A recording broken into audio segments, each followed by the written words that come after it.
कौन है पति? अरुणाचल प्रदेश की लोक कथा। सुरेखा पानंदीकर। तामांग अरुणाचल की प्रसिद्ध जनजाति अपातानी के मुखिया की बेटी थी।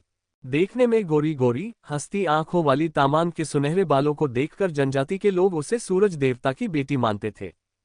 तामांग गायन नृत्य के साथ साथ हथकरघे पर वस्त्र बनाने में भी बहुत निपुण थी।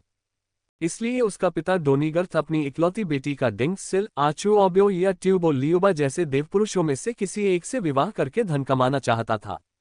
उनकी जनजाति का यही रिवाज था कि लड़के वाले लड़की के पिता को लड़की ब्याहने के लिए धन देते थे। उस दिन अरुणाचल प्रदेश की जनजातियों में महिलाओं के लिए हथकरघा के वस्त्र बनाने की प्रतियोगिता हुई और उसके बाद पुरुषों के लिए तीर कमान की प्रतियोगिता हुई। हर वर्ष की तरह तामांग को प्रथम पुरस्कार मिला। इस वर्ष तो तामांग ने कमाल कर दिया था। आकाश से नीले रंग की रेशमी शॉल पर चांद, सूरज और तारे सफेद, सुनहरे, लाल और गुलाबी रंग में बुने थे।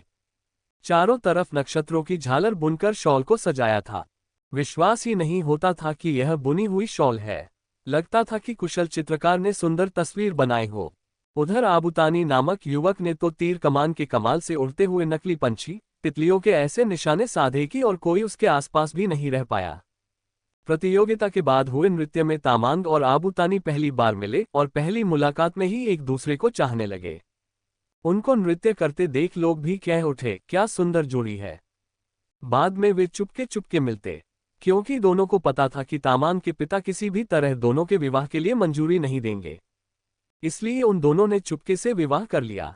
एक दिन तामांग के पिता ने उसे बताया कि 3 देवपुरुष उससे विवाह करना चाहते हैं। तामांग ने बताया कि उसका विवाह हो चुका है। पिता ने कहा कि वह ऐसे विवाह को नहीं मानता, न ही वे तीनों देवपुरुष मानेंगे। वह उनको नाराज नहीं कर सकता, इसलिए एक ही उपाय है। क्या पिताजी? तामांग ने पूछा। सबको एकत्रित करके शर्त रखेगा। जो शर्त पूरी करेगा वही तुम्हारा पति होगा। तीनों देवपुरुष और आबुतानी को बुलाया गया। पहली शर्त है कि चारों को जमीन पर इस तरह नृत्य करना या कूदना होगा कि जमीन से संगीत ध्वनि आए। शर्त सुनकर आबुतानी और तामांग परेशान हुए, पर आबुतानी की बहन ने कहा, चिंता मत करो।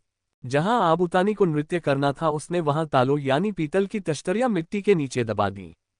नृत्य प्रारंभ हुआ। तीनों देवपुरुषों के नृत्य प्रारंभ हुए। तीनों देवपुरुषों के अनेक बार उछल कूद करने पर भी कोई आवाज नहीं आई। आबुतानी ने जैसे ही नृत्य प्रारंभ किया, हर पदन्यास के बाद टन टन की आवाज ने तार दिया। आबुतानी जीत गया, पर पिता और तीनों देवपुरुष नहीं माने। एक और शर्त रखी गई। तीर कमान से टिनलो यानी धातु के गोलाकार पर निशाना ऐसे साधना की तीर वहीं टिनलो पर लगा रहे। इस बार भी आबुतानी की बहन ने उपाय बताया। उसने आबुतानी के तीरों की नोक पर मधुमक्खी के छत्ते से निकाली गई मोम लगाए। पहले देवपुरुष ने निशाना साधा। उसका तीर टिनलो पर जाने से पहले ही गिर गया। दूसरे देवपुरुष ने भी तीर कसा, पर निशाना चूका। वह टिनलो के पास से गुजर गया। तीसरे देवपुरुष ने तीर टिनलो पर सही मारा। टन की आवाज भी हुई, पर तीर नीचे गिर गया। आखिर में आबुतानी ने तीर मारा। वह सीधा टिनलो के मध्य में लगा और वहीं पर लगा रहा। ये शर्त भी आबुतानी ने जीत ली। अब आखिरी शर्त होगी, अगर वह आबुतानी जीता तो वही होगा तुम्हारा पति। तामांग के पिता और तीनों देवपुरुष बोले, ये तो बेईमानी है। हर बार आबुतानी के जीतने पर और एक शर्त कहकर मुझे और आबुतानी को जुदा करने की कोशिश करते हो। तामांग क्रोधित होकर बोली। गांव के बाकी लोगों ने तामांग का साथ दिया। लोगों का गुस्सा देखकर तामांग का पिता और देवपुरुष बोले, अब वाकई में यह आखिरी शर्त होगी। जो कोयले के टुकड़ों तथा मिट्टी के कुल्हड़े को सबसे दूर फेंकेगा वही तामांग का पति होगा।